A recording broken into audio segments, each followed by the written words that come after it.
Okay.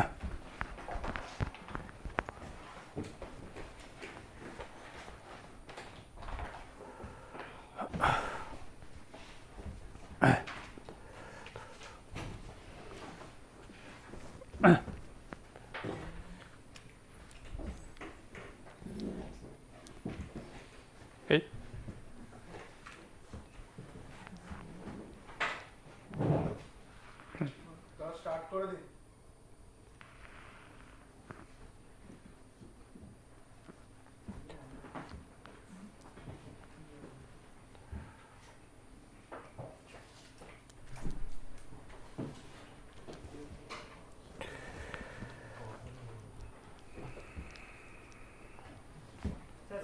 Okay.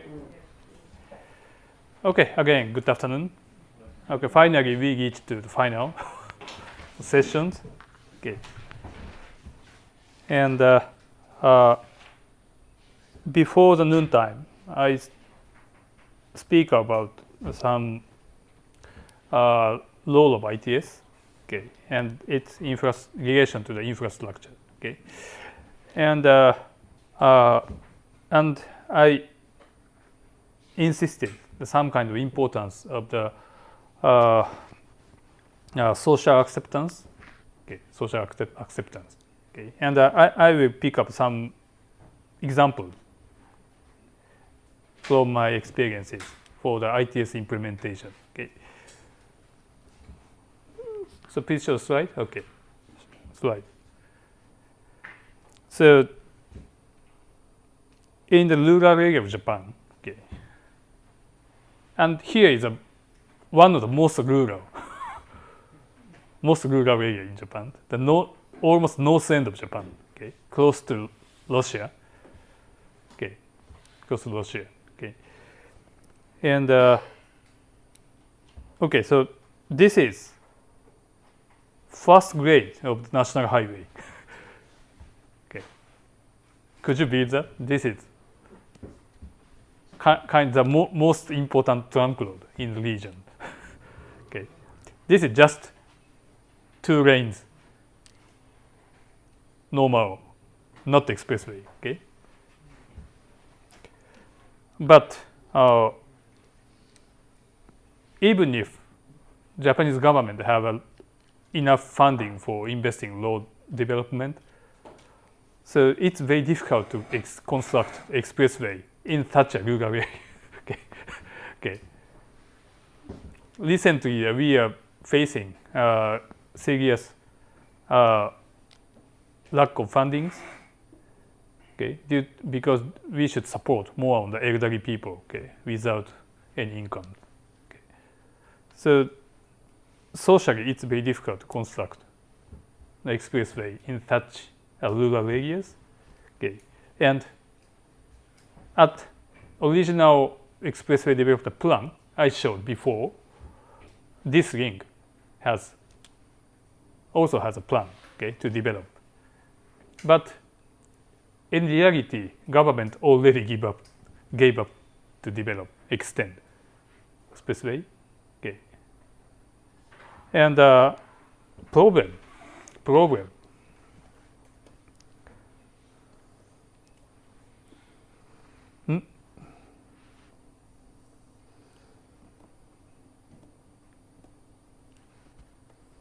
What?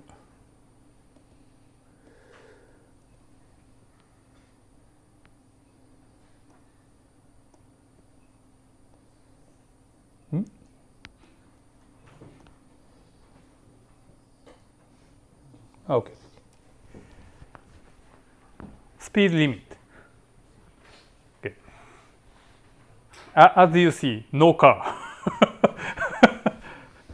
Okay, very few. Only 3,000 vehicles per day. Okay. Very low traffic. But police agency never approved the increase of the speed limit. Still they keep 60 km per hour. Okay. But if we observe this link, almost all vehicles have maybe around 90 to 100%, 100 km per hour. Okay. Okay. But in this situation, once head-to-head collision type accident happened, maybe drivers may easily die. Then for us, if government give up constructing the expressway, we should provide the alternative way, okay, for providing the high-speed services. Okay. This is the motivation of this research project. And occasionally, this road section has some plan, renovation plan, okay, for more safe and fast road. Okay. Then I ask them to participate, okay, in providing some ideas of ITS technology to support more on the safety. Okay. Around 15 years before, and this project continuing to 2013, okay. 9-year project finally. Okay. Then this project objective at that time, so speed limit increase. Okay. In reality, the most car operate around 90 to 100 kilometers per hour. So we should secure, okay, to maintain their daily life.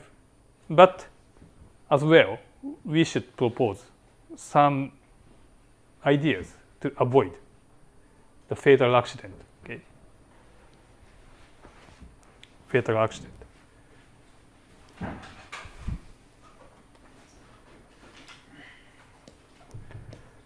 But this, okay, northern part of Japan, snowy region, snowy, okay, this, in winter, okay.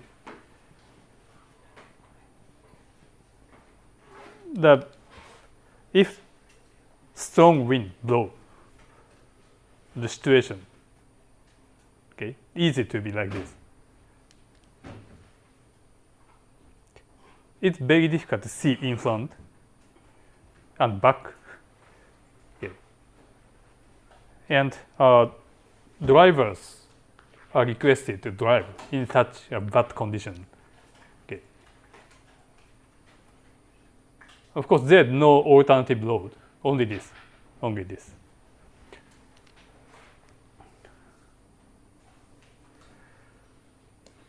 Okay.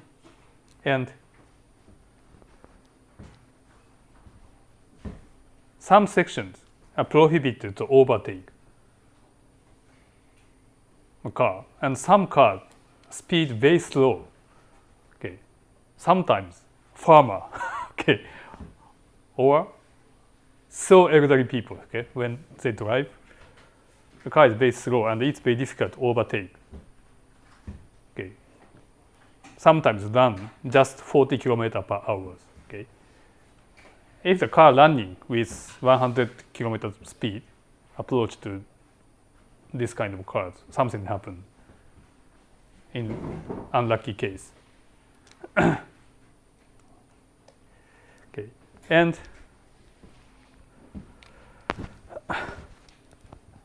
we talk with the government officials, policemen, and local people, okay, to decide the plan, okay, for securing the traffic safety and securing more speed.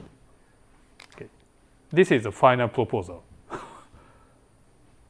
Okay, without ITS. Okay, without ITS. So this proposal has a lot of ideas. Okay. For example,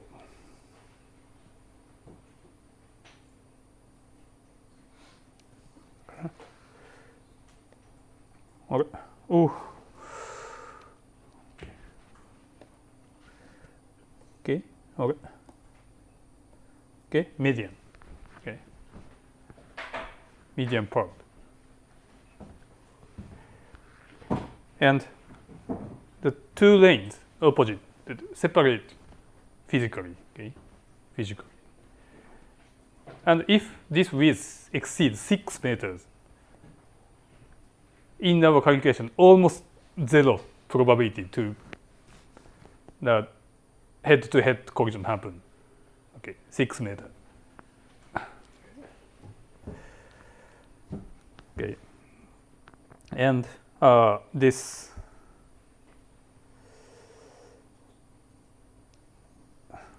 okay. So this street trees may avoid the storm, okay, and to improve the visible condition, okay, on the road. And this, for example, this. If we separate, okay, these lanes, physically it's very difficult to overtake. Then, in some distance, we set overtaking lane, okay, overtaking lane. Then this finally approved. But it costs too much finally. If we alternatively construct an expressway, what happens? Okay. Quite strange situation. Okay. Lack of financial resources, we give up making an expressway and shift to this road improvement. Then, when after deciding the plan, the cost might be very expensive, very high. So this can be always observed if we talk with the people to decide something. Okay. But including all of these efforts, finally, only 10 kilometer per hour can be increase of 10 kilometer per hour was accepted finally by the police. I was so disappointed at that time. Quite disappointed. Okay. Okay. Completely defeated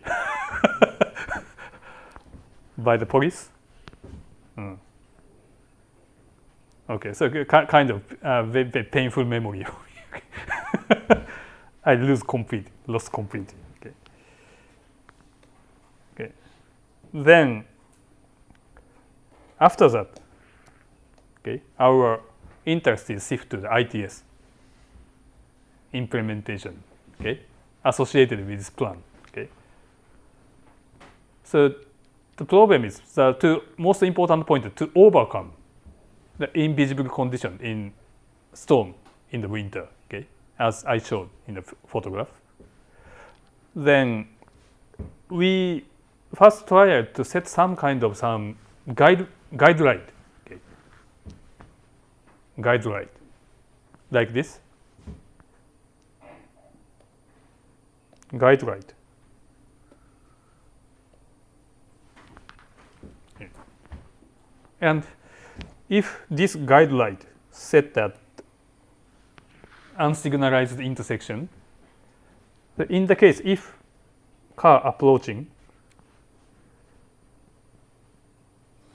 some system detect the approaching car and sometimes change the colors. Okay. This kind. So at that time we already developed this kind of system.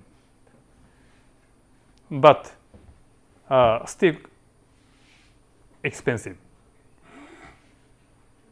And we have some kind of field experiment, okay, under the hard discussion with police stations, and finally approved and to do this. But this kind of system is not sustainable, considering the very severe weather condition here. Maintenance cost might be very expensive. Then we finally give up. Okay. And again, we lost. Yes. Secondly defeated. Okay. And final effort.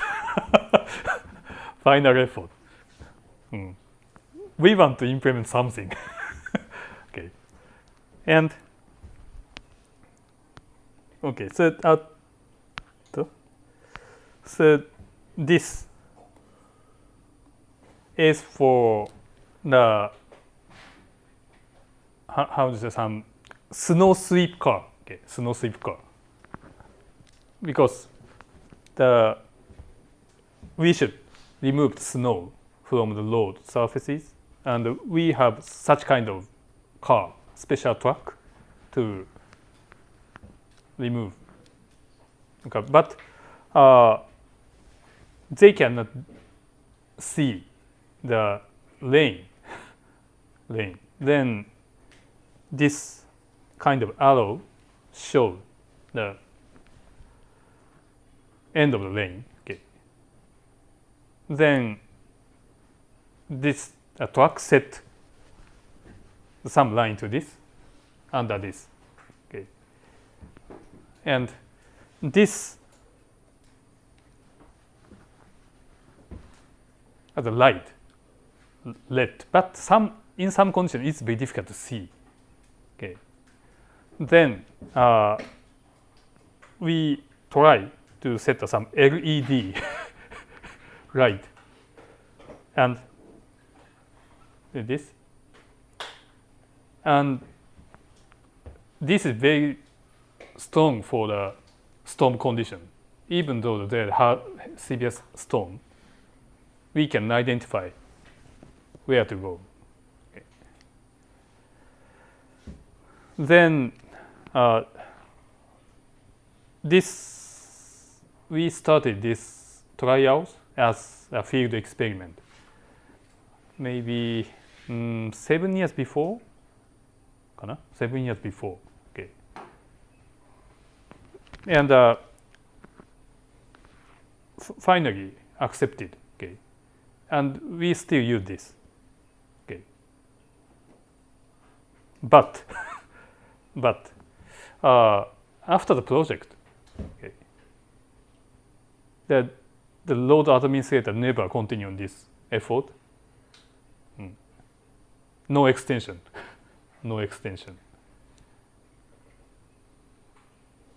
This, as compared with the previous ideas, costed minimum one.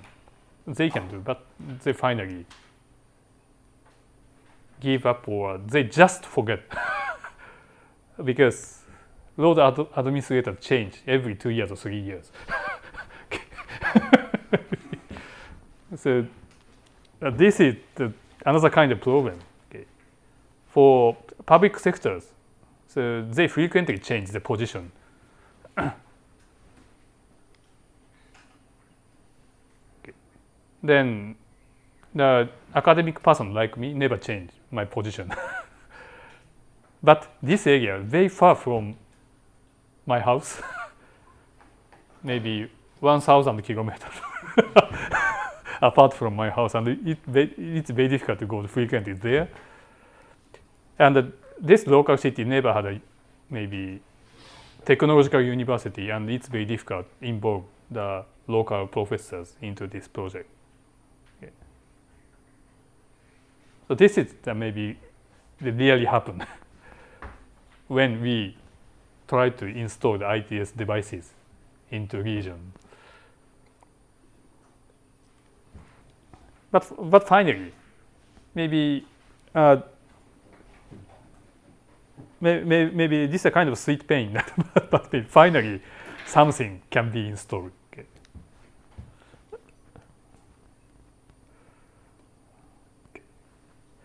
But if we observe the other countries,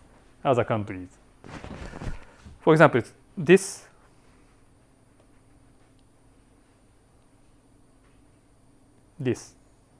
is picture taken in Spain, okay, Spain, connecting the two cities, okay, and this is just totally 2 lanes road, okay, but their speed limit is 100 kilometers per hour. Okay. Traffic volume is more than Wakkanai case I showed before, but 100. Okay. But their rule is if the car approach to some minor intersection, okay, the speed limit might be changed, okay, from 100 to 70. Okay. And this case, if the car enter into the villages, the speed limit might be 50. But European villages or towns, very compact, okay, just 1 kilometer or 2 kilometers. Okay. Then after passing the villages, again this road become 100 kilometers speed limit. Okay. And this is interesting. Okay, speed limit is still 100. But this is the kind of recommendation because curve and no barrier.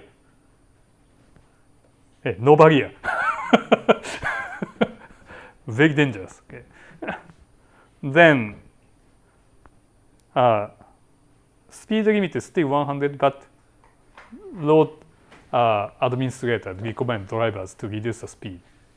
Okay. But at your own risk.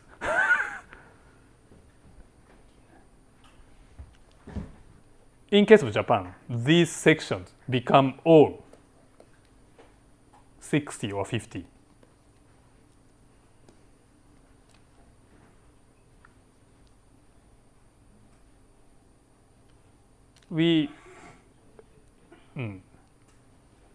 So if we allow this kind of operations, we don't need expressway. We don't need the expressway. We don't have to invest so much. So based on this experience abroad, I strongly talk to the Hokkaido people. You should introduce this kind of ideas, but quite difficult. Quite difficult.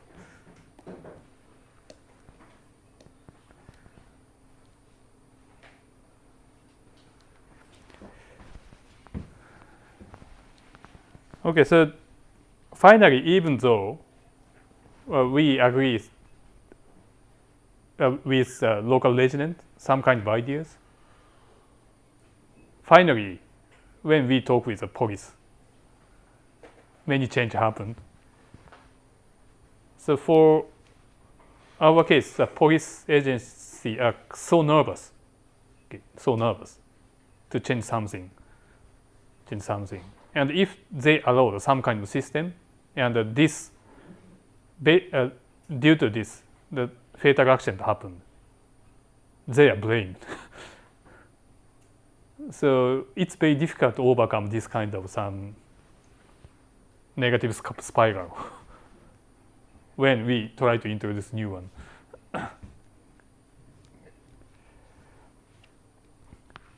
And this kind of project, the cost effectiveness of ITS is not so big, frankly speaking. Even though we fund something, its effect is not so big. This case, traffic volume is too small. This case, not big impact. Okay. So when we install this kind of system to the so rural areas, so it's very difficult. But frankly speaking, mostly the people living in such a rural area need this kind of system. So how do we cope with this problem might be the next challenges. Okay. If we can finally introduce the autonomous vehicle, no problem. But for waiting for 10 years, next 10 years or 20 years, what we can do? Okay, so, okay, 30 minutes, so, okay, skip this. Skip this. Or, あ、そっか。ここやるかな、ちょっと。And so, for ITS can contribute for the traffic calming, okay, traffic calming in residential area. For example, this.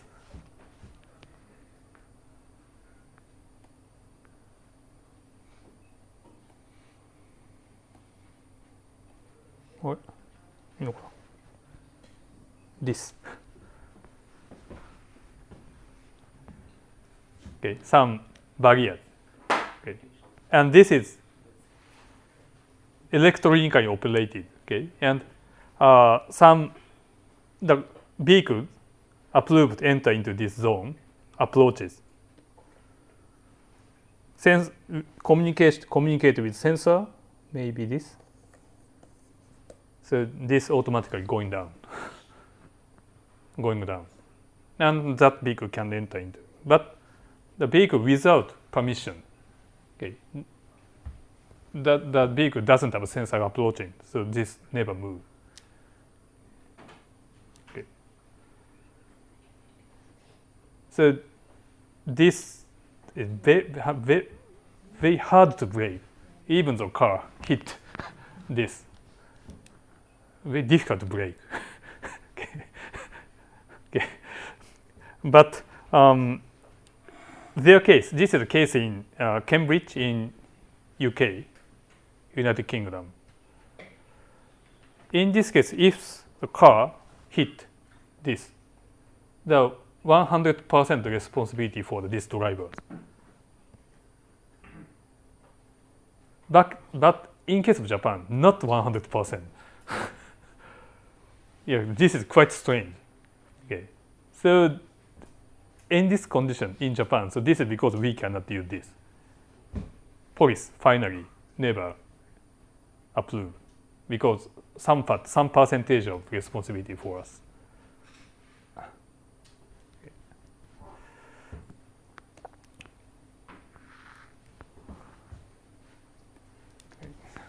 But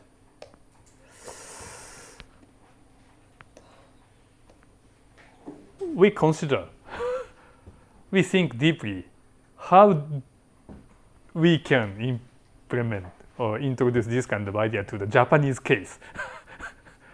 And finally, we started some trials. Okay.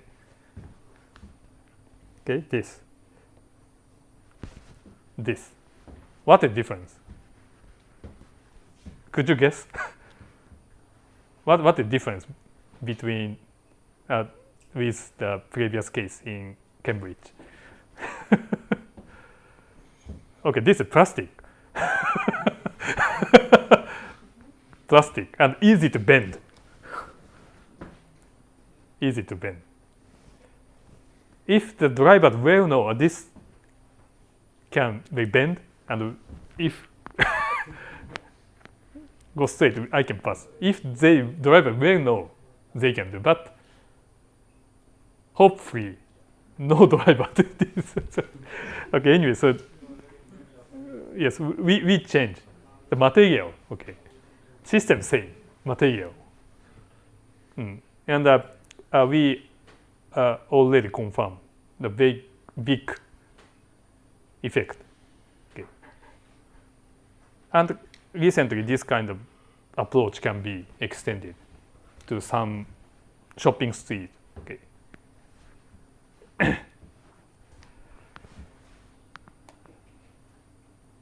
And to introduce this, I was not involved in this process, but I heard some professors involved in this project. There are so hard discussion between road administrator and police.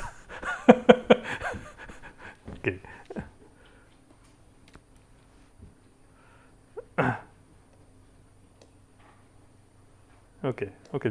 I pass this. Oh, okay. Okay. Then anyway, most important messages in this part is implementing ITS is not only the technological aspect, but for some social or kind of some power of administration or discussion or some communication with local resident drivers. So anyway, the very social aspect we need for implementing ITS. But technology first. Technology first. Without technology, we cannot do. Okay. Okay. So final part. 30 minutes. Okay. Final part. Okay. Benefit.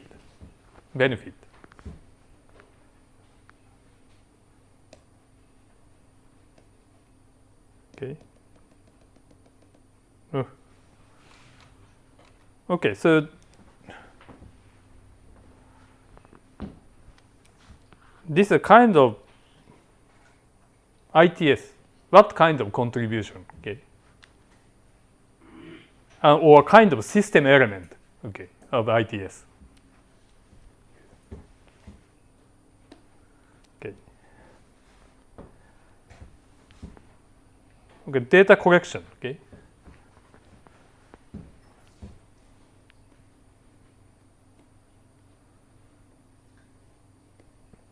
Okay, data itself cannot change anything. Okay. But having a data and analyze and find out some factors to change something. Okay, we need this process to do something. But through ITS devices, we can get a variety of some data set. This is one of the most important features of ITS. Okay, data. Okay, and some using data.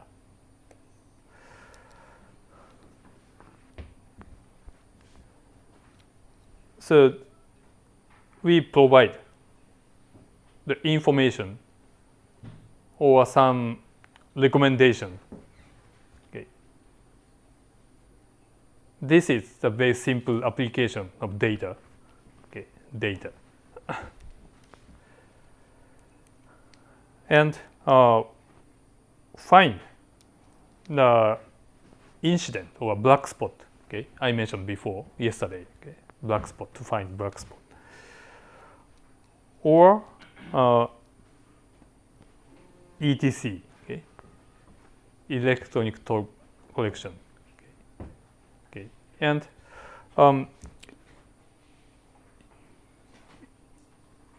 the motivation of ITS, okay, was, okay, mostly congestion management and traffic safety, okay, at the beginning. Okay. Then later, using data, for example, so we can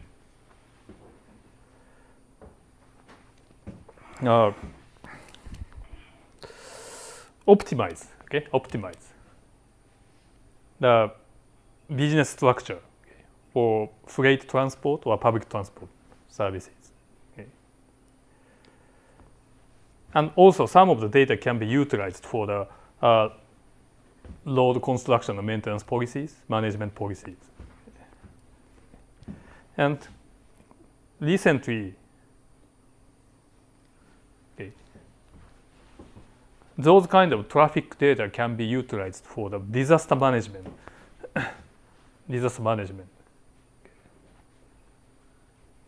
So using the mobile, so we easily understand where the people are. Okay, during or after the disaster. Without this kind of technique, it's very difficult to understand where the tourists are or okay.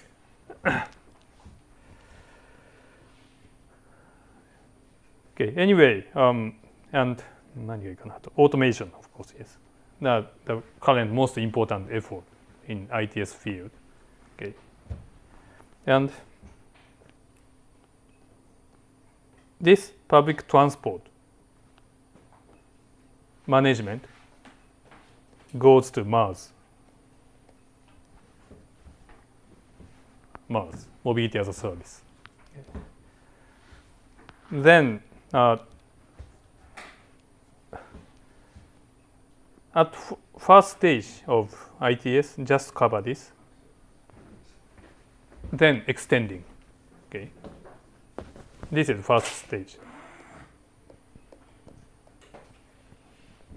Extending.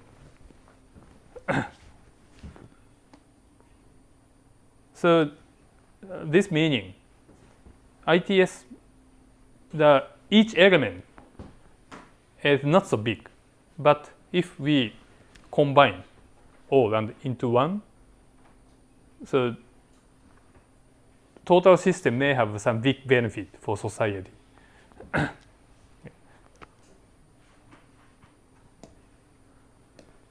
Okay.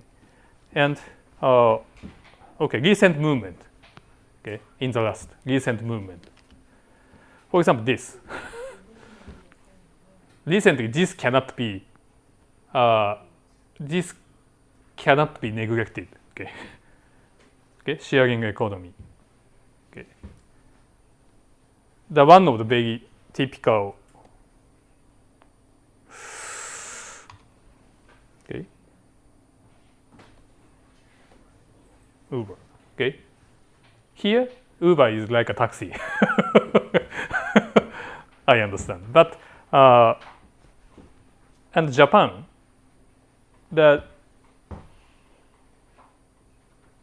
Uber, some sharing services is not completely allowed. Okay. So in Japan, we can use the platform of Uber, but we just reserve the higher professional drivers. Okay. No private. Still not allowed. But if you travel to United States, you can find taxi, either Uber or Lyft or other car share service, sharing services.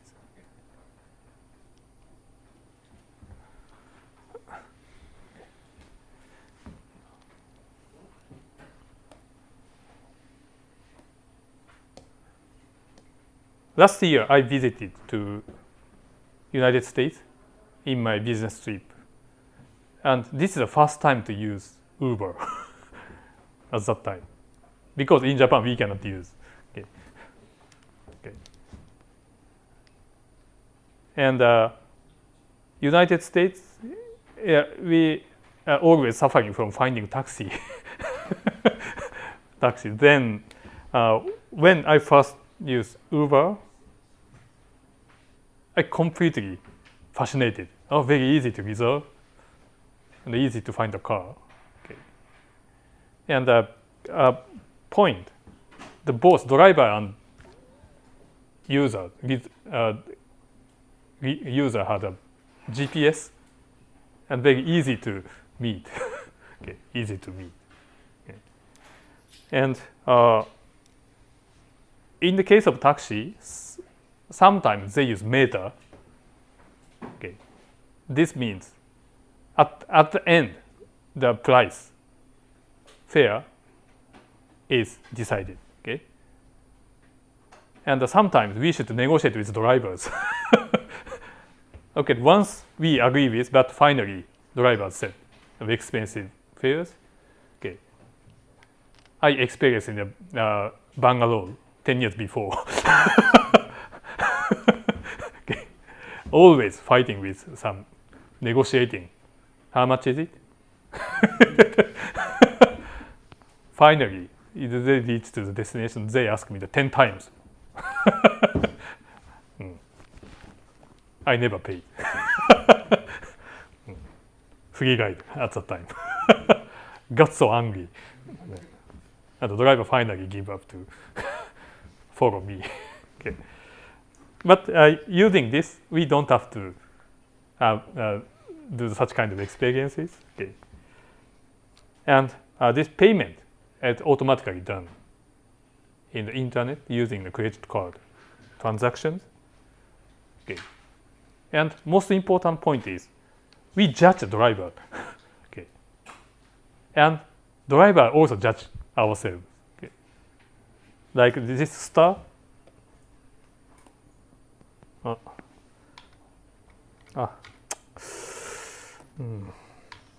Okay, like star, okay?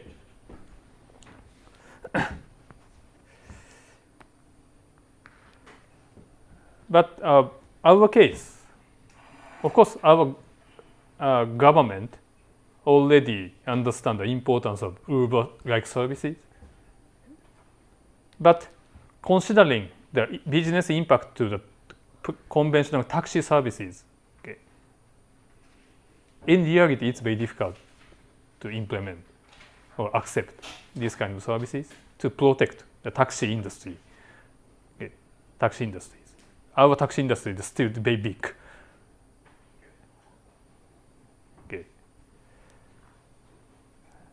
But in the Tokyo city centers, we're easy to find taxi. Okay.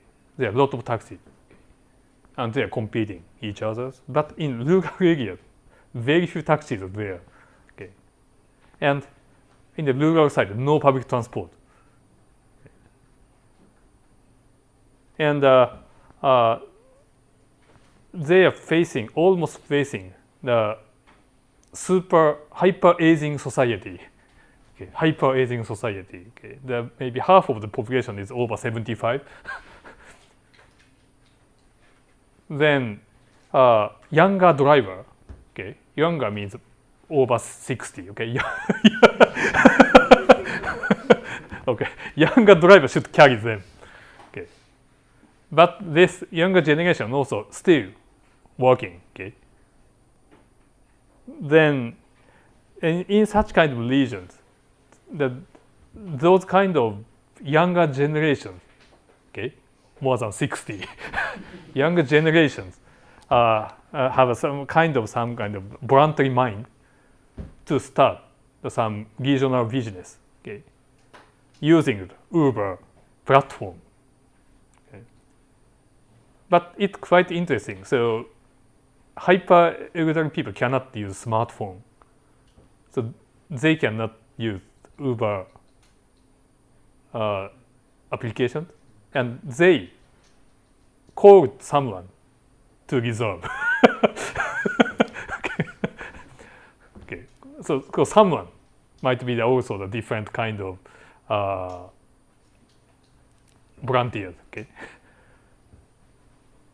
So the situation are quite strange, and they never use the full performance of the Uber service systems, but some new business or some social business happen, okay, using such kind of platform. That this kind of trial are very small, but may have very big impact to ourselves, okay, in the future. Because if the many regions start using this kind of platform, so finally we have some big motivation to accept this kind of services into the city. So starting from rural and enter to city. Okay. So such kind of new advanced technology can be sometimes applied from the rural for some kind of experiment.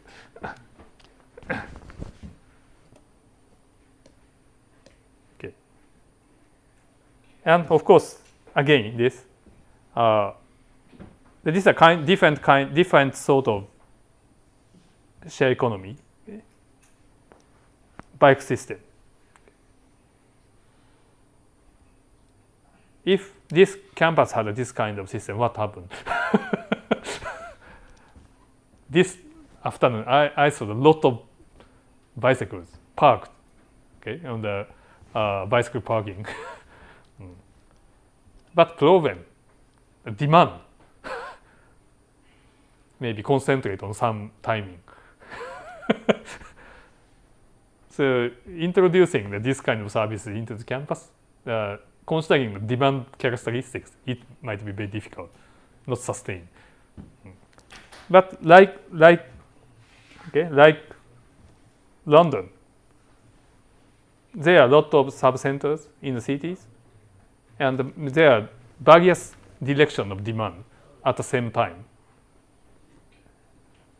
In this situation, this kind of system might be effective. Might be effective. Because demand is always this pattern at the same time. All of the bicycle move to this area, and no bicycle don't say here. Okay.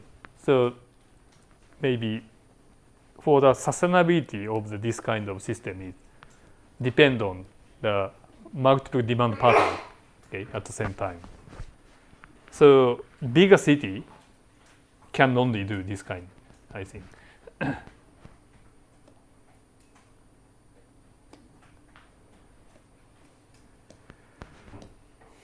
Okay, and the case of Austin. This is a city in the United States, Texas, the capital of Texas state. Okay.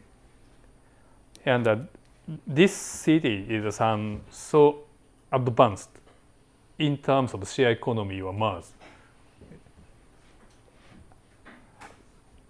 Last year, I occasionally chance to visit here.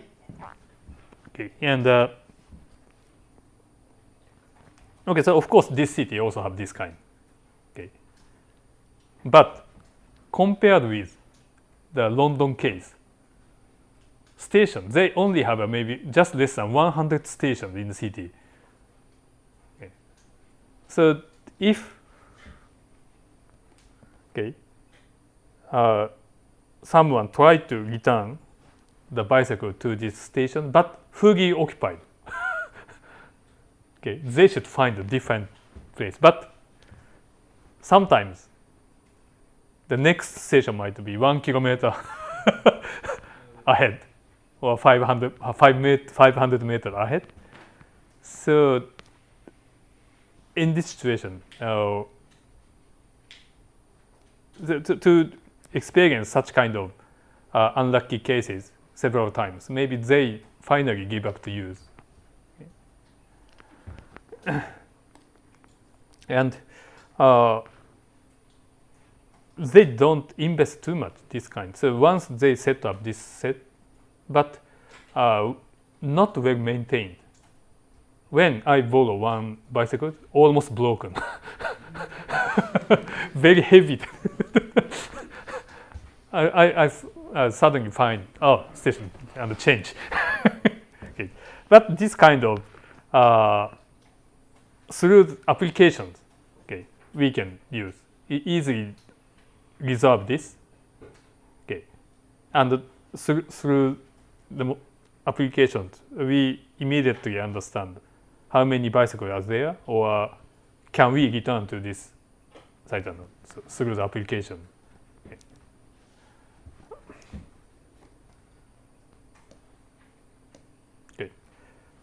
But this is a matter of discussion.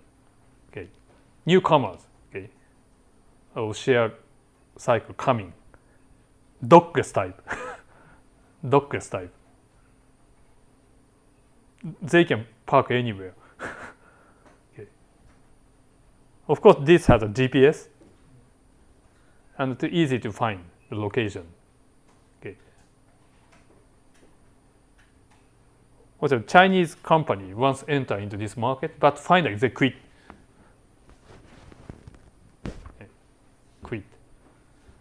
This company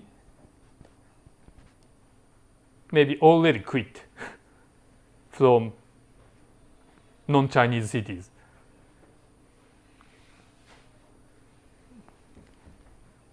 Because their business environment suddenly become very bad. Not unprofitable, finally. And This is second generation, dock type, dockless type.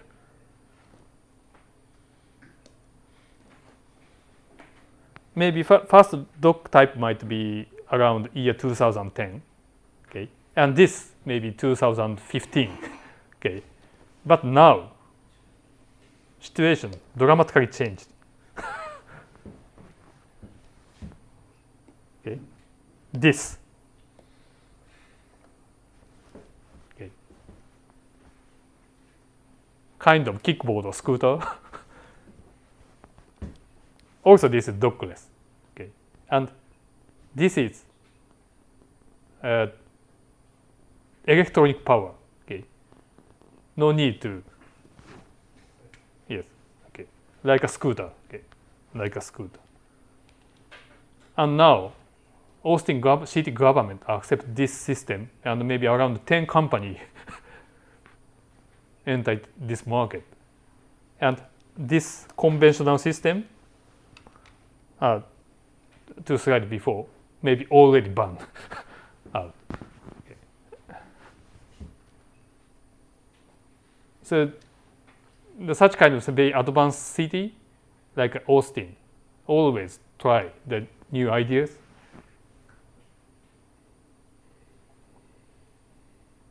Into cities. So I always recommend the government person to check this kind of movement. They should go out from Japan to see this kind in reality and go back to Japan and consider the better policies.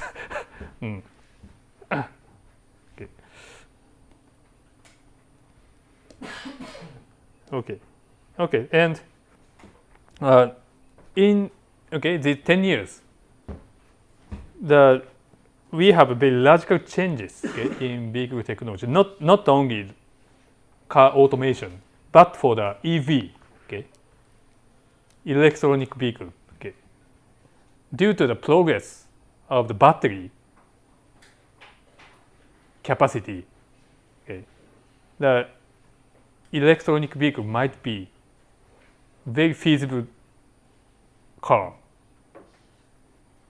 recently. Okay, when first Nissan Leaf, okay, the first electronic vehicle in commercial in the market, can run only 100 kilometers per charge. Okay, but it now comes to 300, 400, almost same as the petrol car. Okay, then this kind of technology might be feasible. But this kind of changes happened within 5 years. 5 years. Okay, and car automation. Okay, just half years before, we test the automated taxi in Tokyo city center. Okay, this is quite challenging. Quite challenging. I partially joined this project, but very challenging. Very challenging. Have some kind of big risk. Okay.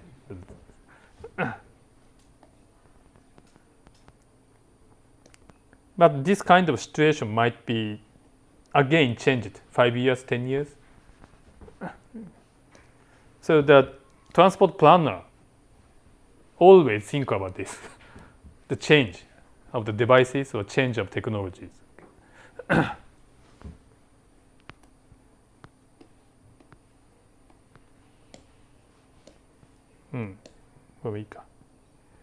Okay, and on the first day, I showed this.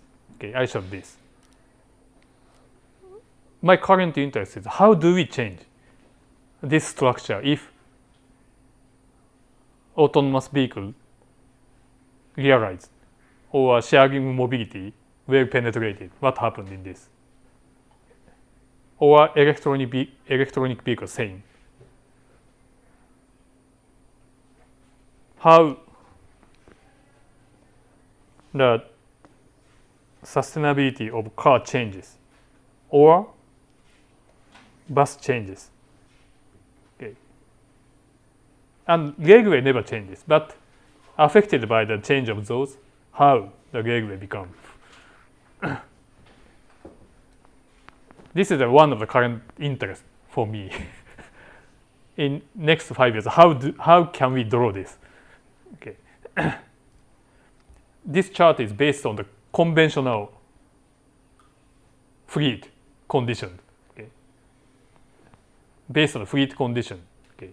But and the pricing condition. So in near future, what do you do? Okay. And Mars, okay, Mars. Okay, so I already explained the definition of Mars first day, okay, and for example, WIM. I never visit to Stockholm, no, Helsinki, the capital of Finland. So I've never experienced this. So I don't know the situation. Okay. But I heard that this WIM, this is the first application for Mars, okay, developed by Finland, developed in Finland. Okay. And through the applications, maybe we, maybe the route suggestion might be combined, okay, multimodal, okay, public transport, taxi, car, city bike, okay, and application provide. If we set origin and destination and time, they suggest the best portfolio, the combination of these transport modes. And once we reserve, we decided, so we can reserve quickly and we can pay the money. Okay.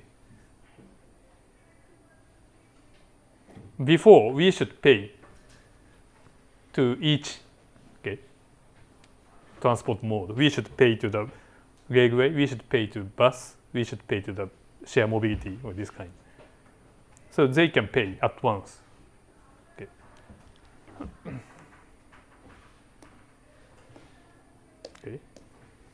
Okay, and this is a concept. Okay, my understanding. Okay, so in the application, okay, smartphone. So there are some platform, Mars platform, and we can search a route, and we can reserve. Okay, we can get a ticket. Okay, we can pay. Okay, or authentication, some individual, okay, or big data. So maybe these are the typical elements of the Mars platform, and the providing a service to users as a package, okay, package of these.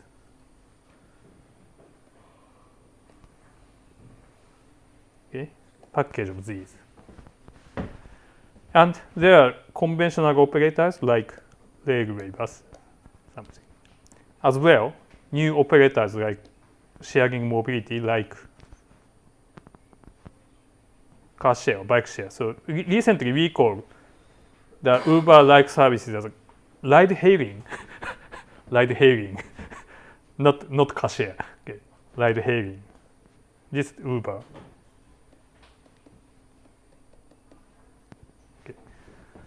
Then combining everything, every possible transport mode, we have to set into one route and provide. Okay. Then, okay, recently there are a lot of competition happened. Okay.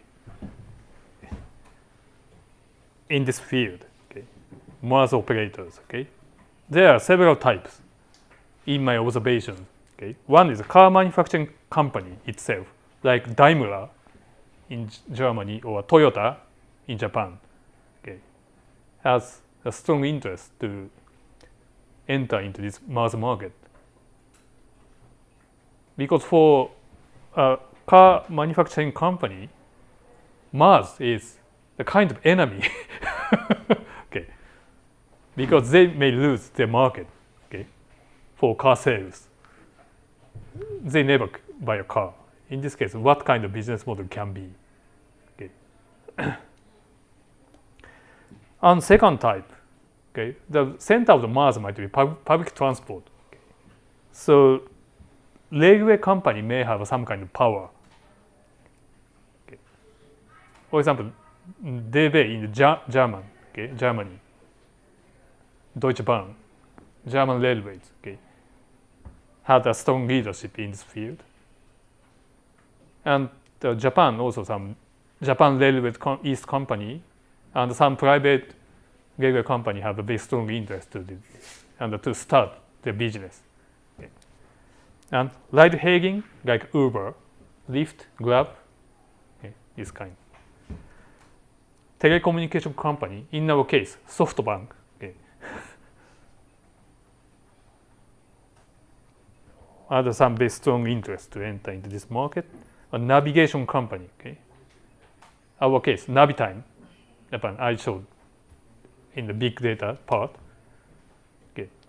And government itself also have some kind of operators, okay, to integrate everything by the regional government.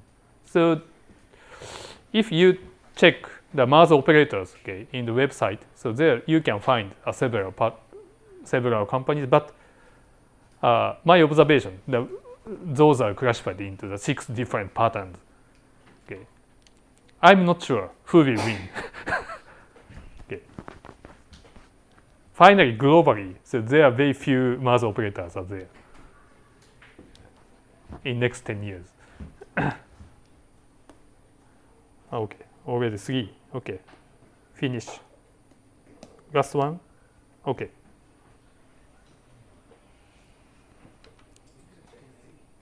Last 2. Okay.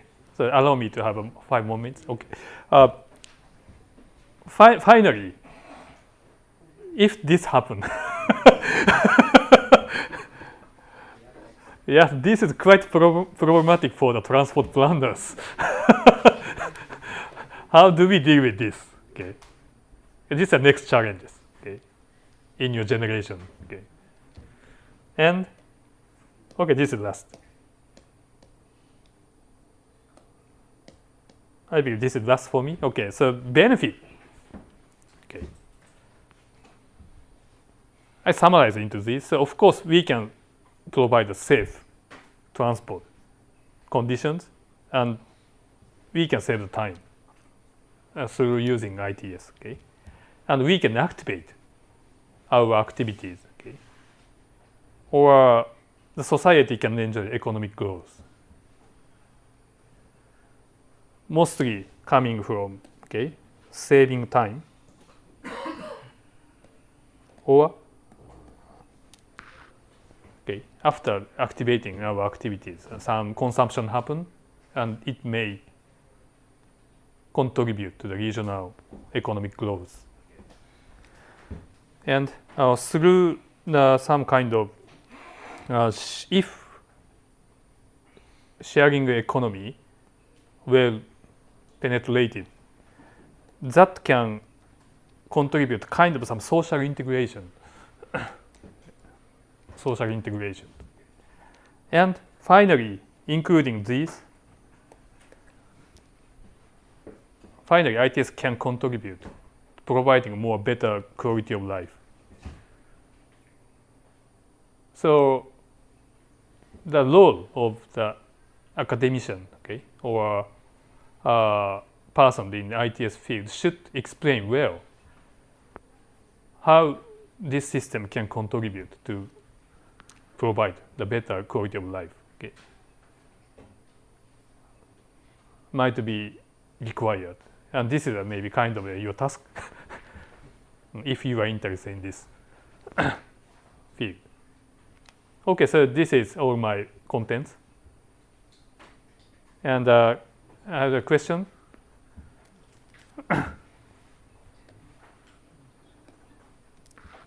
comment? Okay, so if it seems difficult, so after, okay, maybe you may have an extra one sessions, then after that I can accept to have some more comment or questions. Okay? Sure? Okay, thank you very much.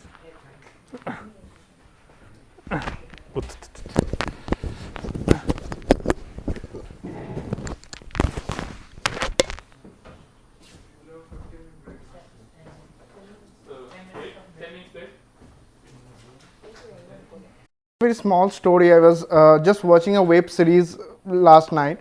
It was about on a comic note, the guy actually saves his job by just searching his boss's dog. And how he does that? He just put it on the Twitter. So he was not physically present there, but he told that actually 1 lakh of his followers are finding that particular dog, so that it can be found so easily. So that's actually the power of big data. It's not only one person's data, it's a huge data, and it can be real time, it can also other advantages. But at the same time, when you are talking about big data, you have to also take care about its pitfalls. Like, it's true that it's a data of 1 lakh persons, but that 1 lakh person may not represent a whole city. That may represent a just particular section of the city. So when we will be dealing or we will be making some policy decisions with help of this big data, we have to keep those things in mind. So already we discusses how this ITS thing has developed over the years, and the same thing which actually also aids evolving this big data analytics, that most of the people now have access to mobile phones. In USA, maybe around 100% of the older age people have the access to mobile phones, and the similar case is for the Asian countries also. May not be 100%, but this percentage is increasing in galloping manner. And with most of this internet becoming very cheap nowadays, it's more and more we're getting very much app savvy. So starting with big data, this DBMS system, this IDMS and IMS all started around 60s, and mainly this big data comes into play around 2000, and specifically this cognitive analytics from around 2010 onwards. So when we start about big data analytics, we also keep in mind the basic data analytics, even for big data analytics, also the same. It follows the same probability rules. So we have to have a very strong statistical background. So I'll better start with some brief review about the basic statistics that we need in the data analytics, because big data actually gives you a lot of data. If I just speak it in a gross manner, it gives you a lot of data, but how you analyze it, how do you find it statistically significant or not, that you have to have a very strong statistical background. So data analytics are mainly basically of 4 types, that's descriptive, diagnostic, predictive and prescriptive. That means descriptive always starts with what happened, the case studies or what has happened, and diagnostic is like why did it happen, the reasons behind it analyzes. Then predictive happens whatever factors you found important, using those factors what will happen in future, and prescriptive obviously talks about the analysis of the ideal solution scenarios. So I'll go one by one. Starting from the descriptive analytics, it has mainly 2 parts. Central tendency, what are the measures of that, you all know, mean, median, mode. Dispersion is measured by standard deviation, skewness, kurtosis. For example, I can refer to the kurtosis. It gives you the tail.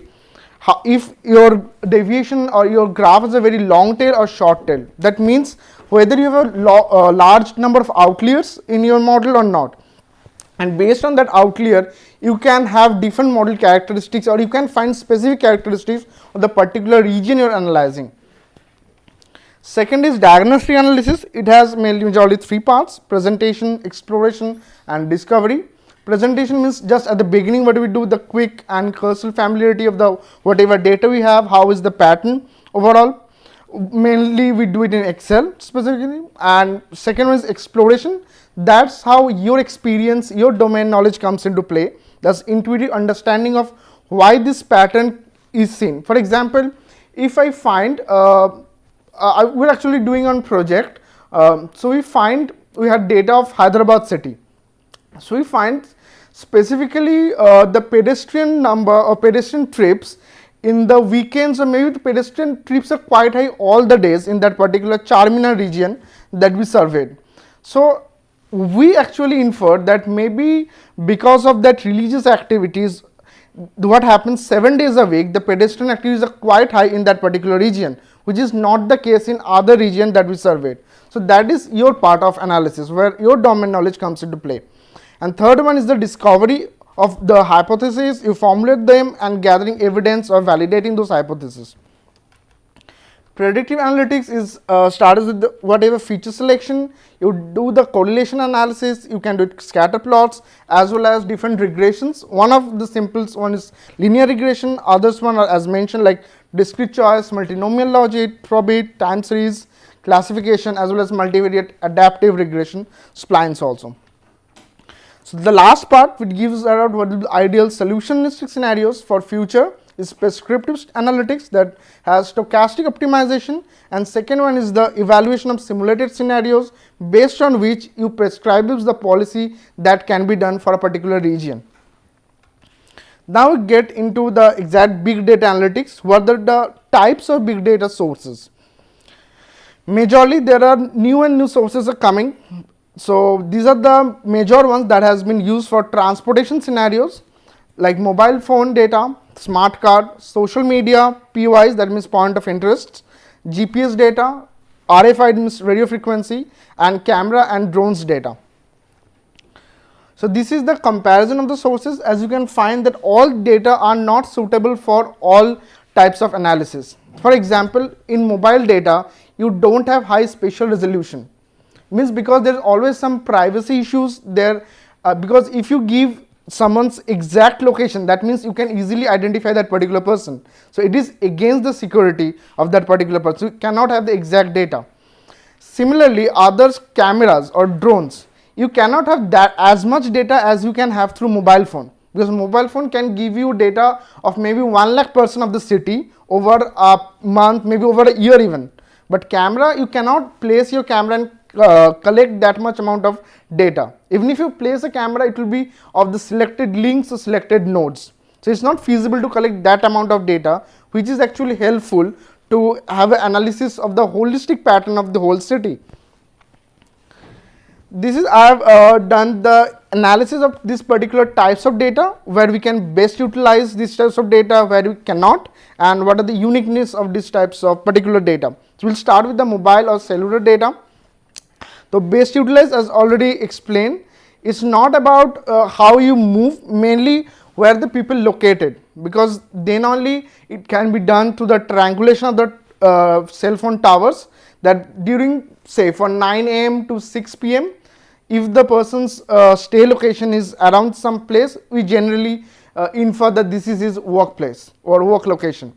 If the person's location from say in the night, maybe from 12 PM to 6 AM, so we infer that home location. So I'm just talking about one method of inferring, that's called temporal location. We'll come that in the later stages. So there are different methods. So it's like I gave you an example of one particular method called temporal. Based on the time, you just infer this can be the activity pattern. So majorly for this type of analysis, mobile data is very much good, but not for the how they are moving from one place to another. But now we also are trying to how to use this data. We also trying how to we can actually connect different types of big data sources, because particularly one type of big data sources may not suffice to analyze the whole mobility pattern of a city or maybe for the whole region. So we can have more data, more number of more type of big data sources which can be good to analyze it or give you a holistic review of the mobility pattern of those area. So as I said, it's not based for the high spatial resolution, but this, what is the most advantage of mobile data? It can give you a very large sample size, which is one of the prime advantage of big data, that it whenever we collect the conventional household survey, we always have to use this scaling factor. We always have an issue of representativeness, that whether the area where we did the survey is representative of the whole city or not. But in case of big data, you need not to care about the representativeness in that manner, because already it give the example or give the data of almost each person of your city. So you have the data, but the data is more coarse in nature. When you have a household survey, you know the exact information of that person's movement pattern or exact details of his weekly activities. But in case of mobile data, you don't have that data. You have to infer that through different analysis, maybe some probabilistic analysis or similar kind of analysis. Second is GPS data. It advantage gives you the real time, and it has a very high accurate speed distribution for specific corridor informations. But the negatively, it's really tough to iterate in different places, and it's also tough to add the demographic attributes accordingly, which is one of the very advantage of a household data, because you have a exact information of all the respondents. Drone data, similar kind of it, understanding the travel patterns of specific plan, shorter spatial events. Mobile data can give you event analysis scope maybe for 1 month, maybe for 1 year, based on how much data you want to collect. But drone data, you cannot fix the drone for 1 whole year over a region. It's really infeasible to do that. So that's one of the limitation for that. But if you have a specific plan, shorter events, for example, say Kumbh Mela, it happens in 4 years, it happens for a specific 7 days or maybe some X number of days, shorter events, you can have drones there. You can analyze what is the movement pattern or what is the pedestrian movement pattern of that particular days in that region. That can be very well done through drone data. That may not be, you will not be able to do the mobile phone data, because you will not get that much specific information what you get from a drone in that region. So that's the advantage of drone data. Now what I said, I'm just repeating, if you just add to mobile phone data and drone data, you might achieve a better, a good mobility analysis of that particular region. Sensor data is understanding travel times and OD pairs for small discrete geographies, as well as how the study should set up in advance. You have to care about that. But the negative point is that you cannot get a complete trace from true origin to true destination, because sensors are generally fixed in the roadsides. So you don't have a clear information from where the trips are coming and where they are going. And secondly, analyzing trends over time using the archival data can be a real problem with this. Camera data is more or less has similar kind of advantages and disadvantages like drone data. What I already said, so I'm just skipping this for now. So now we come to different analysis method which can be done using big data analytics. So as we give the example, we'll start with mobile and cellular data. So as I said, that what we can do with this mobile data, like what has been done, and still the research is going on. So maybe in next 5 years down the line, we'll be able to extract more mobility information what we can do right now. That's the area I'm working, thousands of other transportation researchers are also working. So trip based OD reconstruction can be done, stay location based OD reconstruction, which is majorly 3 methods, like temporal based clustering, which I said that you designate like 12 p.m. to 6 a.m. If the mobile tower location is place X, then it will be the home location. If it's 9 a.m. to 6 p.m., it will be the work location.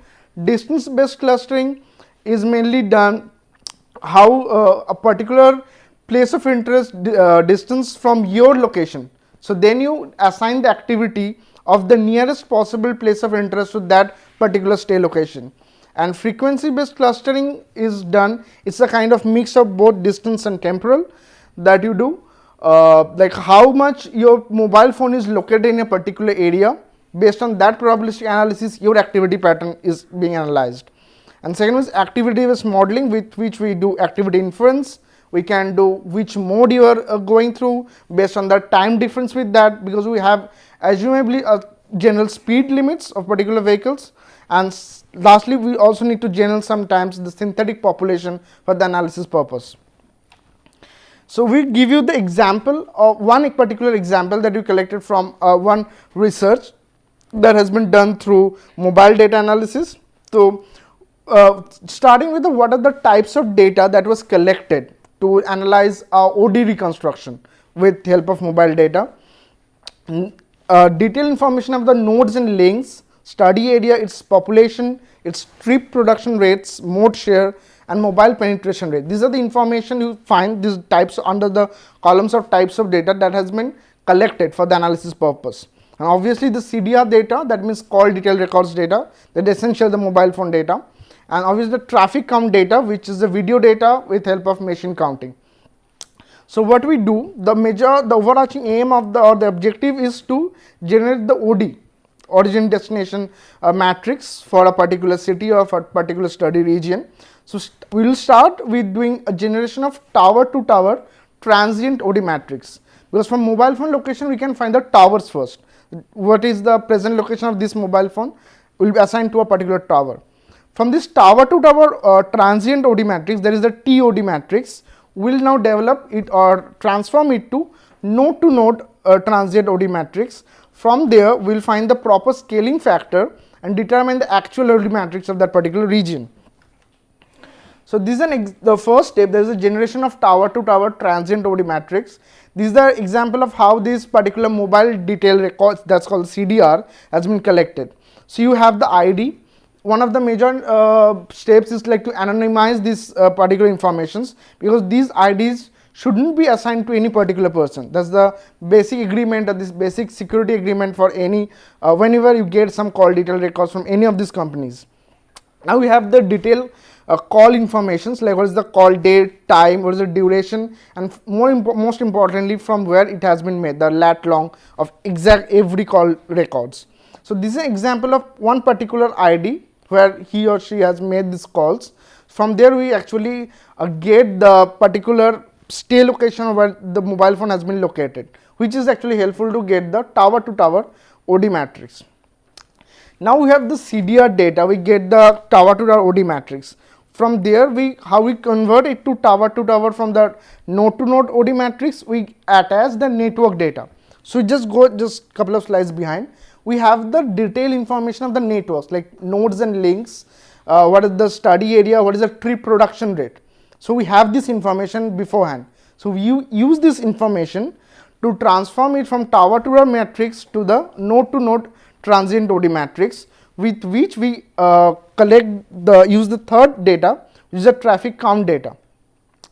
To use this traffic count data to determine the scaling factor, because you have for particular locations or particular segment of population, you have to use the scaling factor using simulator, and from there you obtain the actual OD matrix. So ODIJ is from I and J are the link the nodes, from where you have TODJ, that means transient OD matrix, into beta ij is the scaling factor you apply to that particular OD matrix, and for every ij of that particular location that you are analyzing, you do the summation.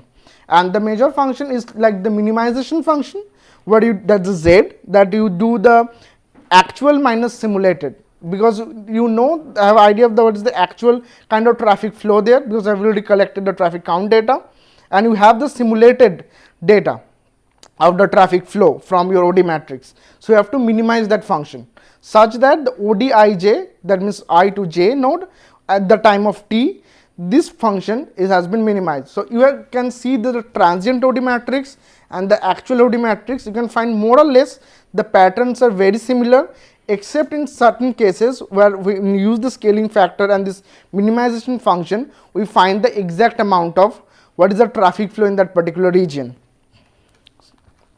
So we go to the second type of data, that is the smart cut data. It is also used for individual trip reconstructions, like we can get the information about what are the alighting and boarding stops, what are the stages and origin destination of the trips, as well as the activity identifications. And second is the agent-based model, where it is used. We can reconstruct the mode trajectories, generation of activity plans through simulation, and stochastic travel time models. So similar we have also another example. So mainly when you have a smart card data, you have generally you have data in three kinds of spaces. So here they use the CRF model, conditional random field. So I just start with how they have three spaces, like if I just say it in a simple manner, is the first one is the monetary space, that you have this much balance in your card, this much has been debited when you travel through a bus or train or whatever mode, and this much you can charge in a certain time intervals.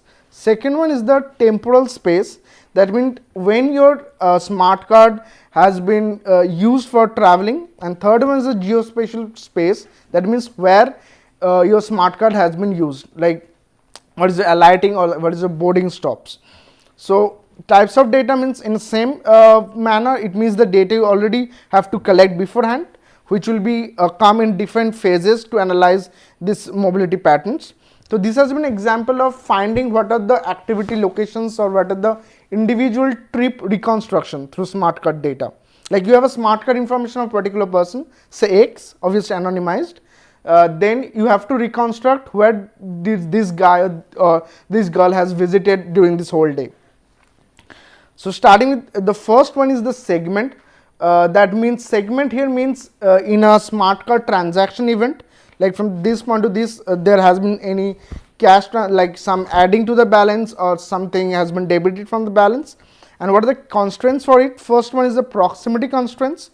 That means from its alighting stops to the next boarding stops, what can be the maximum distance? Because generally it is considered to be 2r if r is the radius of a particular boarding or alighting region. And third one is, second one is the fare constraints.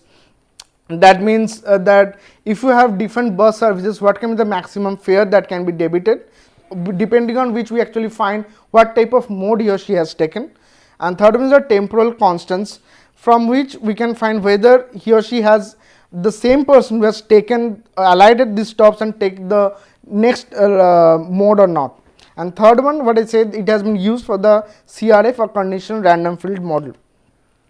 So finding segment, as I said, this is simply the balance and expenses. B is the balance here, E is the expense.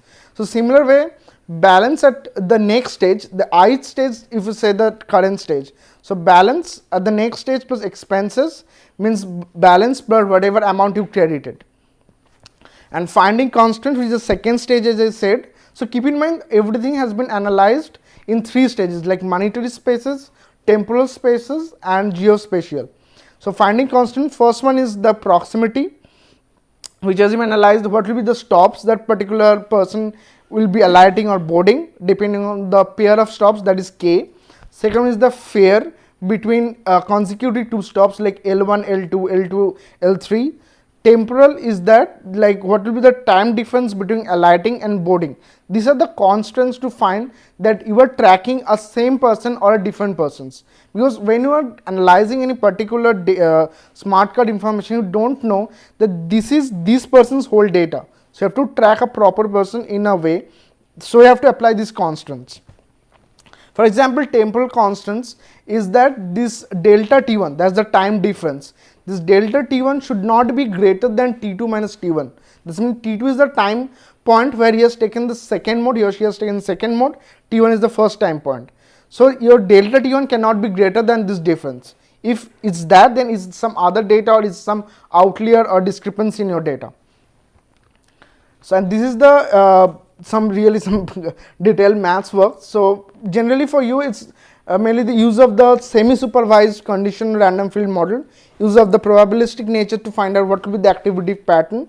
After that, 2D kernel density distribution has been done to find what will be the probable home and work locations for that particular person.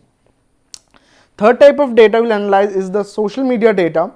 Generally we can do it for construction of database, feature selection and classification model, which will be used for human mobility exploration, trip purpose analysis and trip demand modeling. Example for it, how we do it, say we are trying to find where a traffic incident is happening, because nowadays people generally report in Twitter if they find any traffic incident or traffic accidents. So you have say a lot number of tweets like T1, T2 to TN. These are the different tweets like I saw a traffic accident, car damage in route 1. So from there you find these tokens to find what are the important features, or features means that the words that are important to say it's a tweet about some traffic accidents, because there will be like lakhs of tweets. You have to find the exact tweet which will be about the traffic accidents. So you find that through tokenization and stemming process to find the exact tweets that will of your interest. That means the construction of database. Feature selections you find with a priori algorithm and phi coefficient calculation, which will be the particular tweets that give you the exact features of that area. And thirdly, you use classification which is done through the neural network. Now the GPS data modeling is about generally 3: distance based model, attractive based model and probabilistic model. So if you want to find the similar way the activity pattern of a person through GPS data, there are 3 basic steps like collection and integration of POIs, that means point of interest, association of most probable POI. Now we know these are the set of POIs, like say restaurant, say clubbing, say going to a gym. These are the point of interest for that particular person. What will be the most probable POIs based on probabilistic nature, and annotation of a particular stop to a particular POI. So first one is this is the basic stage. So you can see in the right the graph. So you have the raw trajectory of someone, then you find what has been done to semantic enrichment, then you find the stop detection, association of the stops to particular POIs, and find that what is the particular activity that has been done relating that POI. So algorithm 1 is about semantic enrichment. So you find the stops and find what are the types of activities or what is the type of POIs associated with that stops. So POIs selections, there is nearly 2 constants are implied. One is the spatial constraint, another is the temporal constraints.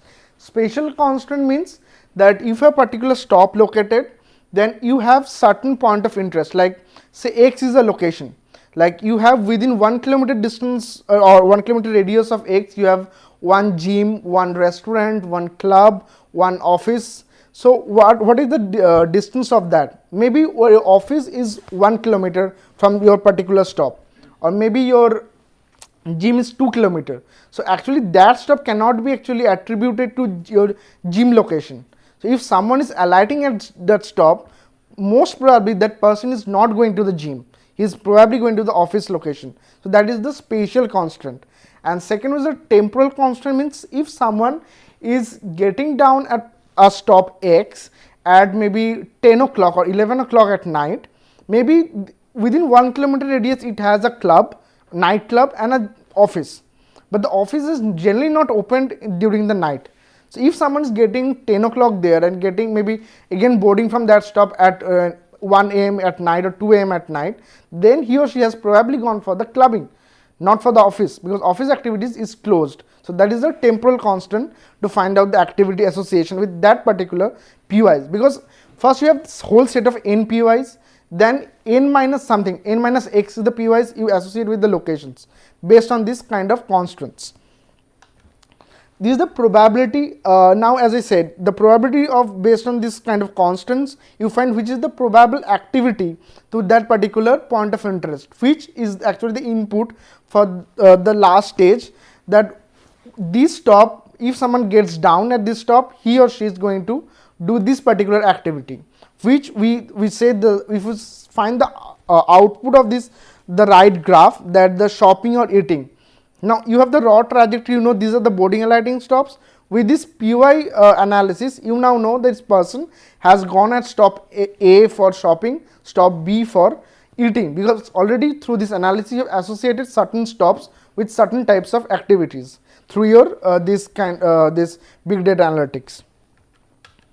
So now the last we go through some case studies. This has been specifically done by Streetlight, and Streetlight is by City Labs. So one case is about Napa Valley, California. The challenge was that Napa Valley is one of the most tourist hotspot, you can say. So there was some congestion problem as usual. So people generally thought it is mostly about the tourist mass who is creating this congestion, but they were not sure, because there is not very much easy to conduct a household data survey every year, traditional household data. So they had to use this big data analytics because it's cheap and it's also give you a very much large amount of information about the whole region. So what they found that 55% of trips that had their origin and destination within Napa County, that means the congestion was not actually caused by the tourist mass, what was actually initially perceived, because it was a tourist destination. For example, if you just say Varanasi, is it that Varanasi congestion is all happening all about the tourists, or is it all the touristic destination all about tourists? May not be. So for that you have to have this whole amount of data that has been done to help Napa County in California. Second case study is in Toronto that has been done. In a similar way, they had the area-wide travel data to create the accurate projections and estimate demand for the new infrastructures. That means if you want to introduce a new road or want to introduce some new highways, so whether you have to prove that you have a very proper idea to doing that. For that you can use this big data analytics, because it saves your time and money and gives you quite comprehensive coverage. Third one is in Virginia, that's they use it for travel demand management, because they found a specific segments of the network, because sometimes it's not easy to clear the congestion for the whole network, or maybe for a small segments the whole congestion is being happening. So you can resolve the small issues to get a bigger or better result for the whole region. And the last is how big data analytics has been used as a crowdsourcing. That means how you can, it's not just we collect mobile phone data, we collect smart card data from authorities. If crowds give us the real time data, whether that can be used for some transportation solutions, or that can be extended from transportation domain to social welfare domain also. So this has been used in Egypt. So sometimes they have this, the passengers, specifically the women passengers, have their app in their mobile. So even they face any difficulty or face any harassment when they're traveling by public transit or even in cabs, so they can directly report it, so that police help can arrive then and then. And at the same time, as I explained it, some post-event analysis can also be done to find the what are the regions, say the 1040, that means this amount of cases has been reported from that particular region, which means that when you plan for better policy, you can plan for better jurisdiction, you can have this area which is actually notorious for harassment cases. So this is an example of crowdsourcing. Second one is that to find, if you have gone to say to watch a football match to Manchester or anywhere, so people can actually report what is the parking situation, then what are the roads. It has already been happening in India, it's not just the Western country scenario. So you can just report the situation, which can be analyzed which can be actually helpful to other co-passengers. So say don't travel from the same route, they don't park at the same locations, and that can actually save time and save the congestion problems also. So these are the online platforms to sensitize you, where these city labs, they are using street lightings. So generally they follow certain methodology, I'll be showing just now. And another source is the street light data. They are doing a commendable job on analyzing this big data to find the mobility pattern, but currently they are more focusing on the USA context, because they don't have this much aggregated information about Indian or Asian countries till now. And general methodology that they follow, obviously first is the de-identification anonymization, so you don't have any personal information, so that you can pinpoint the user. Second is the cleaning of data, like removing incomplete data points or inaccurate data points. Patternization, to find what is the pattern of trip details or what is the trip patterns. Like fourthly is contextualization or optimization of that. And finally aggregation, to find what is the aggregate mobility pattern or what is your aim to find. That's the final step called aggregation. So big data future, we need further exploration of the probabilistic approaches. For example, we just gave you the example of CRF method or other methods. This can be modified further to get, this can be also made easier, or you can find new constants. For example, I just mentioned about spatial and temporal constants. You can have other constants, that's the research area, that there may be some other constants which you, if you analyze the public behavior, we can find. So that's the area. Secondly, integration of different available data sets, like not one big data may suffice, how to integrate multiple big data sources. Exploration of transfer learning approaches, new ways to validate your results, because there is always a complaint that specifically in Indian scenarios that big data is representative of a very small population who are using the social media or who have smartphones, because a large section of India still doesn't have access to smartphone as well. So that issue has to be solved, and you have to find how to validate your results. And further exploration of the pre-processing techniques, that means cleaning your data or finding proper pattern, how you can do that. And measure and guarantee privacy to the users, so that they are willing to share your big data, they are willing to share their mobile data or similar kind of data in nature. So these are the reference for your easy access, you can just refer to this. The examples that I took in different case studies or application has been listed here. So that's all. Thank you.